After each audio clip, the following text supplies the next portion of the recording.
were interested in initially looking at some idea of doing a winter festival. Every winter solstice, we end up looking over at the cairn on the top of Slievenamon, and we said to ourselves, there has to be some way of getting people actively interested in this area. It's so iconic. I suppose it's described, I suppose, as a holy mountain and a sacred mountain, and the mountain of the women. And there are more myths and legends and songs and poems, I suppose, about Slievenamon maybe than any other mountain in Ireland. Such an amazing mythology to go with it.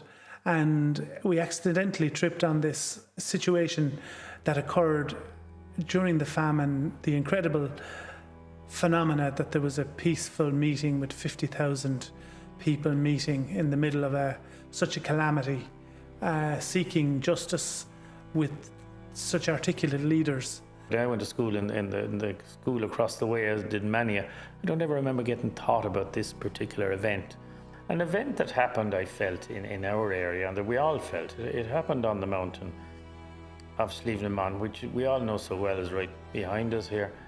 And on exploring it, we discovered and found newspaper reports which showed that this was a really momentous event and was the event that capitulated into a peaceful meeting being brutally forced to a conclusion, where the leaders were arrested, convicted to be hung, drawn and quartered for what they said, all at a time where so many starving in a country that could produce food for 20 million people on an island full of farms alongside an island full of cities was an absolute global calamity or holocaust. Well, it must have been very difficult. It must have been absolutely horrendous for parents and that not to have food to feed their children.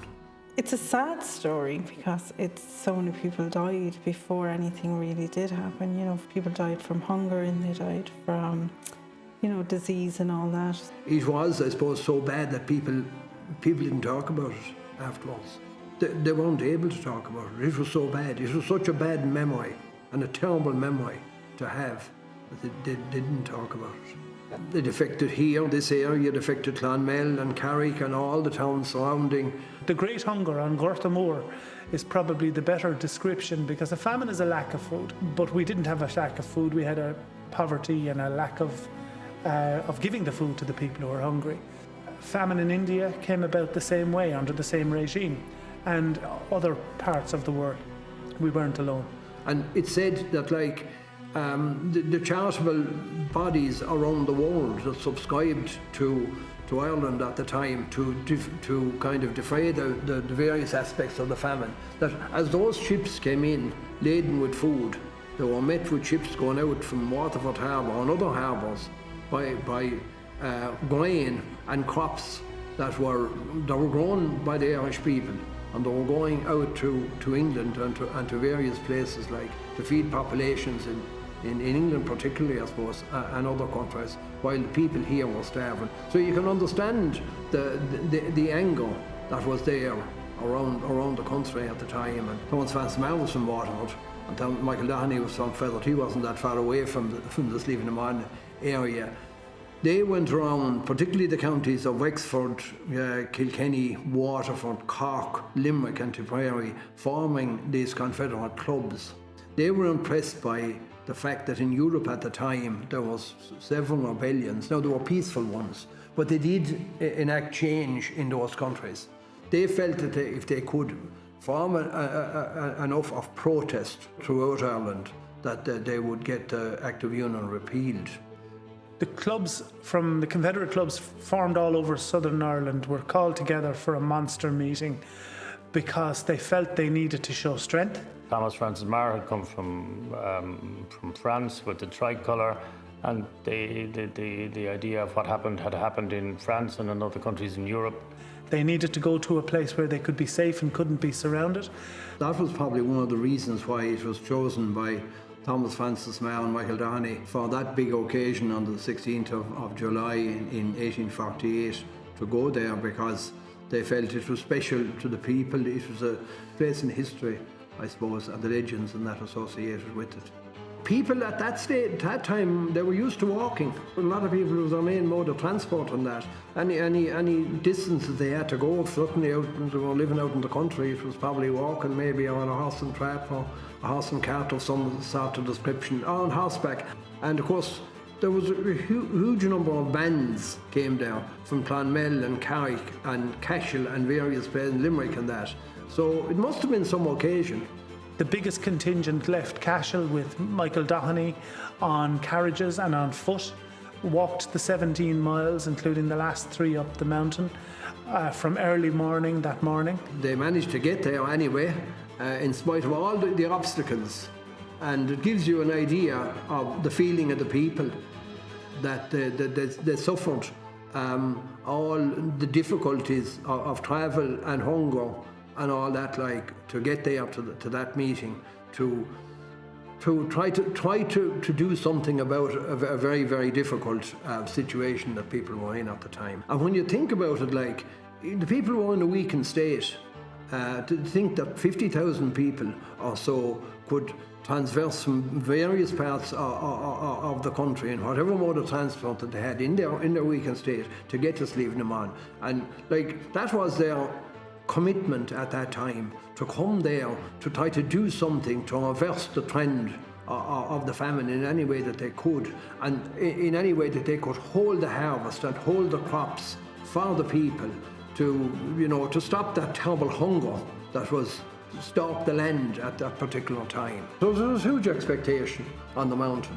So how was that going to be conveyed when they arrived? But of course they had the bands there, and there was a huge roll of the drums when the 2 great men arrived up on the mountain after travelling some distance. Like, there was a massive cheer, which they said at the time could be heard in Carrick when Thomas Francis Meagher and Michael Doheny arrived on the mountain. And they were led up the mountain by the band from Cashel. And Thomas Francis Meagher and Michael Doheny on horseback, white horses to signify their leadership and the imagery of the day, carrying the new tricolour that had come back from France, showing a égalité, fraternité, liberté type model was possible here as well as any other country. And they marched up the mountain. People waited there for hours. Michael Doheny was the first speaker, great speaker as well. He made an impassioned plea to the multitude of people that were there to save the harvest, to keep the harvest, to alleviate the hunger that was there around the country and that. And he got a huge response, like, from the people. Thomas Francis Meagher, he was the second of the main speakers then, and of course a great orator. It all was done to lift the spirits of the people, to tell them what the sacrifices that people had made in the past for freedom and for independence. And he exhorted them, like, to, in every way that he could, to hold on to the harvest, to fight for their rights, to fight for their food that was produced here in their own country. As they stood at the peak there on what they now call Meagher's Rock, and that rock is still there 175 years on, how did they get the message out? I often wondered about that. There was no public address or anything like that there at the time. But how it was done apparently was they had people all along at various stretches down along the mountain who were conveying the message that the speakers at the peak were given, and that's the way it was done. I suppose it was one of the biggest gatherings, apart from the ones that Daniel O'Connell had in the early part of the century. It was probably one of the biggest gatherings associated with the time of the famine. The meeting went on from between 2 to about 7 p.m. There were lots of different meetings and leaders from different areas. Everyone wanted to get their spoke in, but fundamentally they got to see each other. They got to see all the people together who were pleading for justice. The whole thing concluded on the mountain. Thomas Francis Meagher came down from the mountain on the white horse. So he came down into Kilcash. There was a massive crowd in Kilcash there, and there was cheers that could be heard for a long distance when he arrived down. A brilliant day, really. Great speakers, and the people went away, I suppose, with a bit of a promise, maybe that things might be better. Many wanted to pick up the sword, that the country was on its knees. We couldn't fight. We had not got weapons or an army. Some wanted to have other monster meetings. Some wanted to have different degrees of rebellion. Enough blood had been spilt by those who starved and hunger. But they wanted to try a bloodless revolution. And the leader, idealistically, William Smith O'Brien, and the bloodless attempt at a bloodless revolution was the only possible way to proceed. But that was not well received by the Victorian leadership of the time. They decided to decapitate the organisation. As usual with those things, and looking back on our history of I suppose 1798 and the other rebellions, the leaders were fairly quickly rounded up. Anyone wearing these uniforms were rounded up. The spies and informers did their job. And they were brought to court and they were found guilty and they were sentenced to death and that. But Queen Victoria, she was a lot cleverer than some of the people that came after her. She didn't want to make heroes out of them. They were heroes anyway, but she commuted their death sentences to transportation for life to Van Diemen's Land. The event on Slievenamon happened on the 16th of July 1848. They were incarcerated in various jails in Dublin after they were sentenced, and they were in Kilmainham for a period. And in July 1849, they were transported to Tasmania. And the organisation came to an end. And these men, many of them went overseas. But still, in spite of that, it inspired people, and it inspired people afterwards to fight for Irish freedom and that. You know, you can see that through our history in the various rebellions that, you know, even though they weren't successful, it didn't stop other people later on taking up the fight to get our independence and our freedom. The Irish Republican Brotherhood was formed subsequent to this in 1858 by the leaders who were there on that day, like James Stephens and by Charles Kickham and others. And those are people worked patiently in meetings night after night to draw up constitutions, went around to these little parish halls all over the country over the years to build an organisation. That organisation, the Fenian Brotherhood in the United States and the Irish Republican Brotherhood in the Republic, as it is now, were the quiet, dedicated, persistent workers who did achieve their end through 1916 and 1921. What followed on from this of 1848, it's not a big step then to bring it to 1916, and then we're into recent history. Their peaceful plea for help on the mountaintop went unheard but was punished so severely that it actually caused many to flee. And those who had to go became the Irish diaspora, and they stayed connected and emotionally connected with Ireland and remain interested in this story. And we felt we had a really interesting event and that it would attract the diaspora, and we felt that could be a great thing to make people aware of. And that's how the project started, really.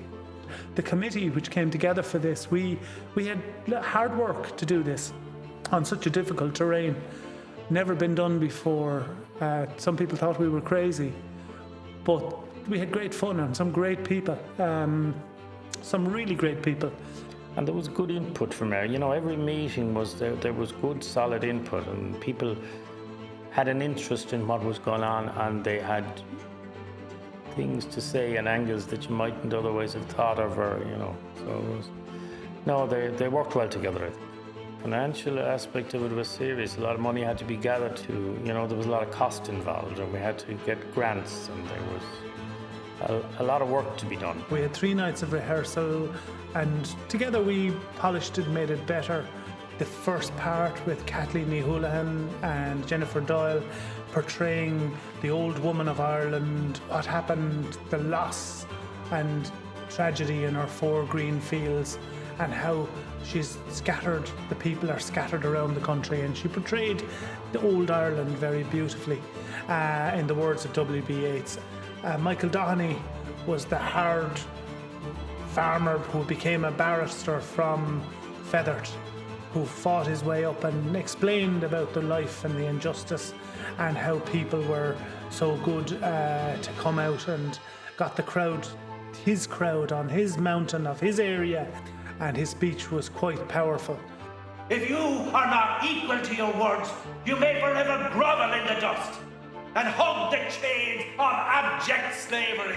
Paul Sheehan as Thomas Francis Meagher, he did a wonderful job because it was a passionate and particularly difficult part. He was a noted leader, an orator.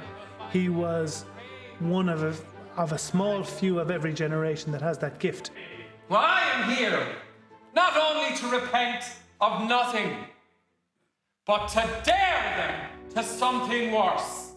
And he led the vision of getting people up onto the mountain, and he led the group to Paris to get the flag as a symbol that we could have and rally around. And so he was a leader with an ability to really capture people's imagination, and Paul inhabited that personality. Thomas Francis Meagher, the Che Guevara of our era, one could say, of Ireland. Yeah, I would label him that way. He seemed to be quite a rambunctious, well-spoken orator, coming from a wealthy background, but making massive sacrifice and finding himself more than once in adverse situations, whether it was here, Central America, Montana, fighting for the rights of black people in the US as well. There's so many chapters to his life.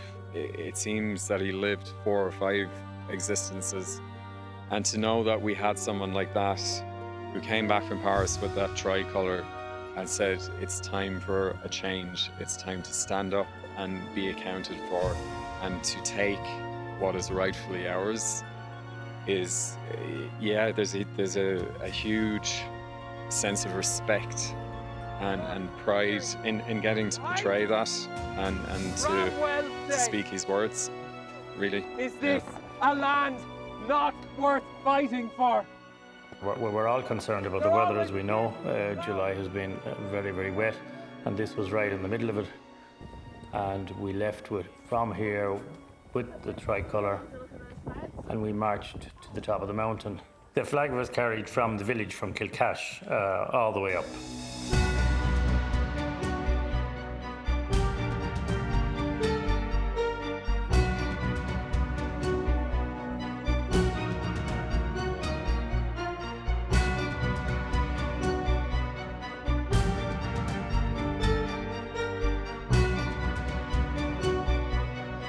You leave Kilcash and there is a pull all the way. It's not that far. It's less than 3 miles, but it's hard to believe that after. It's just that it's a constant climb, you don't get any breather, as it were.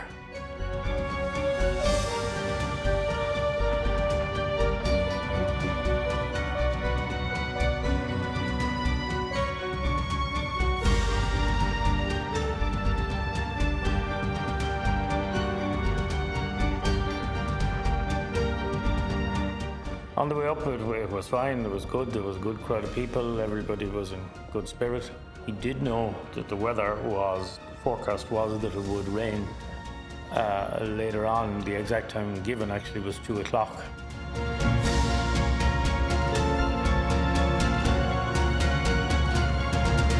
But you will often get that weather condition. It'll be grand down here, but you go up top and it's a different day. It did rain at exactly 2 o'clock, so that made it a bit more difficult. It was the time also that the speeches were to start, which is what we did. They shall be speaking forever. The people will hear them forever. I won't say it was very comfortable on them, but fair dues to them, everybody performed well. With the walk of a queen. And they delivered the speeches as were given on that day in 1848. Pretty much verbatim. Let us swear unto God that this year shall not go by until Ireland is a free nation. Raise up your hands.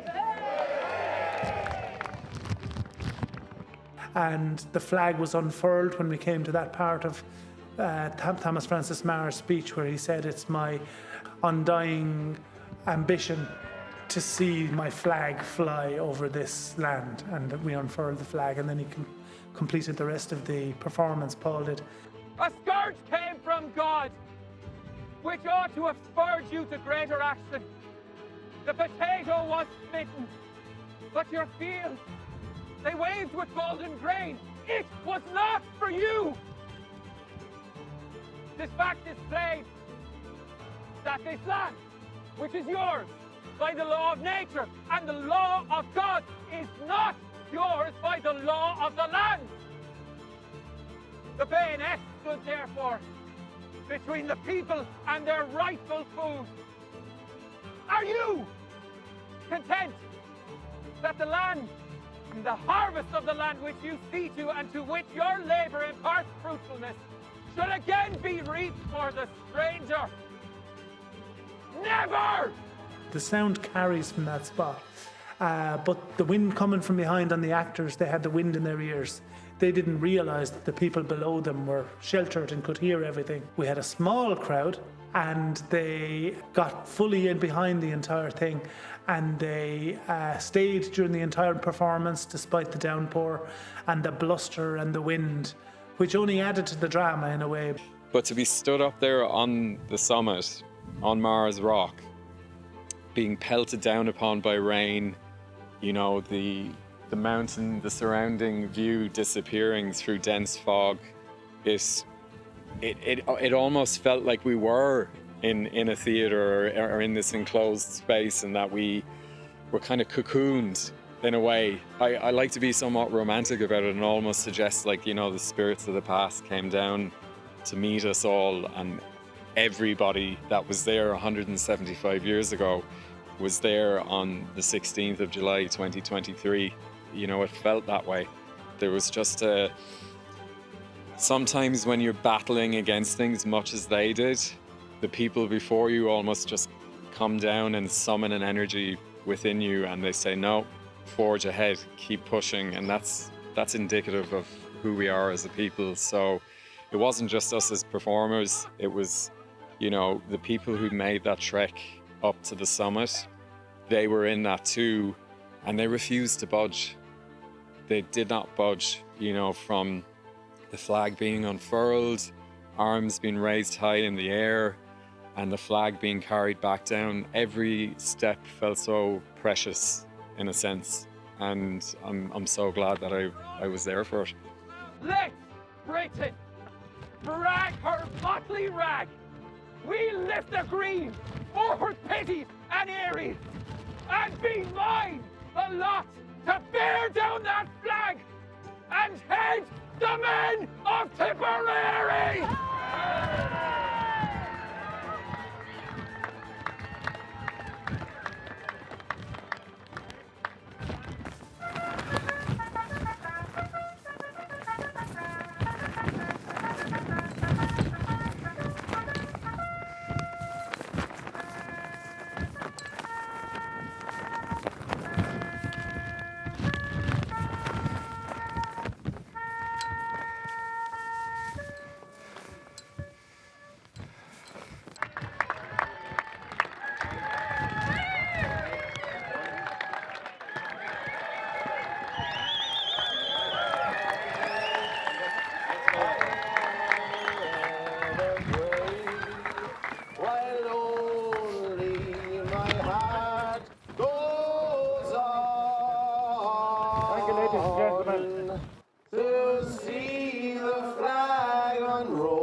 It was all over and dusted within 20-25 minutes, and people set off down the mountain again, and we packed up all the gear. Job done. And then we came back down here to the village. We reenacted it again here from out on the square, because there was a lot of people that weren't able to climb Slievenamon. Is a tough climb enough. And there was a lot of people that had convened here and were here when we came down. So the actors gave the speeches again. A good job was done in conveying actually what did happen on the day. Be ready for every emergency from our treacherous ruling classes. It was forbidden fruit. Now the ships came and bore it away. Oh, then when the prices rose, it came back.